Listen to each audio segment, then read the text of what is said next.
So hello hi everyone, welcome back to my YouTube channel. हमारे YouTube channel पे आपका स्वागत है। मैं आ चुका हूँ न्यू रिएक्शन वीडियो के साथ, जो आज ही सॉन्ग आया है। बहुत ही ज़बरदस्त सॉन्ग है खेसारी लाल यादव जी का, तो मैं उस पर रिएक्शन देने वाला हूँ। अगर ये वीडियो हमारा पसंद आएगा तो हमारे चैनल को प्लीज़ सब्सक्राइब कीजिए और वीडियो को लाइक कीजिए। कमेंट में ज़रूर बताना कि ये वीडियो कैसा लगा। जो सॉन्ग है गरीब के करीब आओ, बहुत ही बढ़िया सॉन्ग है। तो मैं हूँ विकास मौर्य। तो चलिए हम वीडियो को स्टार्ट करते हैं। Let's go.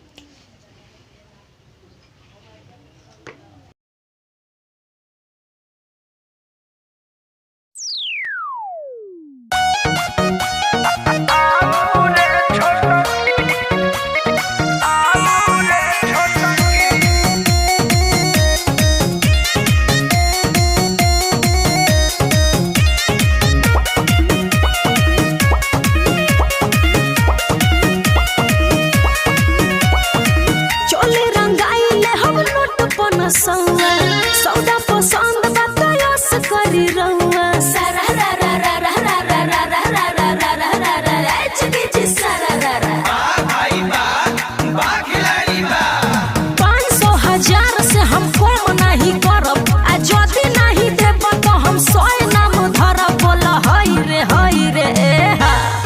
बगली में माल नहीं खे करी कैया रे, बसों से होली खेला करी तोहर भारे।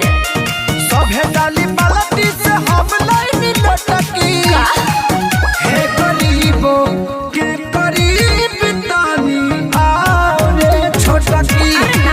हे गरीबो के करीब तानी आओ रे छोटकी। माल लेके आओ माल।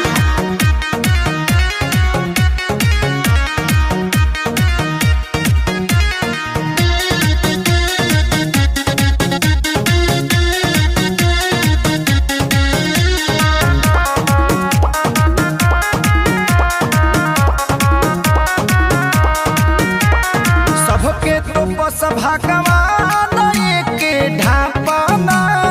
अच्छा बुझो न मलिका से रावत तू अपना के। अरे चलो होने हटो ना, हमारा हमें सटो होई लोटकी के रंग अपना मुड़ी पह पटक। ढेर न जुबान ते चलाऊ रे मोटकी। तका करबो हे गरीबो के करीब तानी आओ रे छोटकी। हे गरीबो के करीब तानी आओ रे छोटकी। मुंह ना देखला हा। आओ रे छोटकी, आओ रे छोटकी।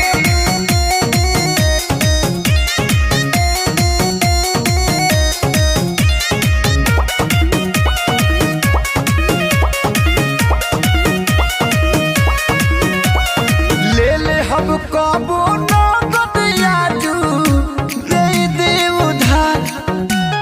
होली में घाटा ना हकेते कैले बाए पार। अखिलेश खेसारी हम दे हम गारी, मोनू के रोई होली में बेचुकारी। मिली त मौका ई नरजी के झोंकती। अच्छा हाय गरीबो की करीब तानी आओ रे सपना छोटकी। मत देखो। हे गरीबो के करीब तानी आओ रे छोटकी। अरे मूड बने दा।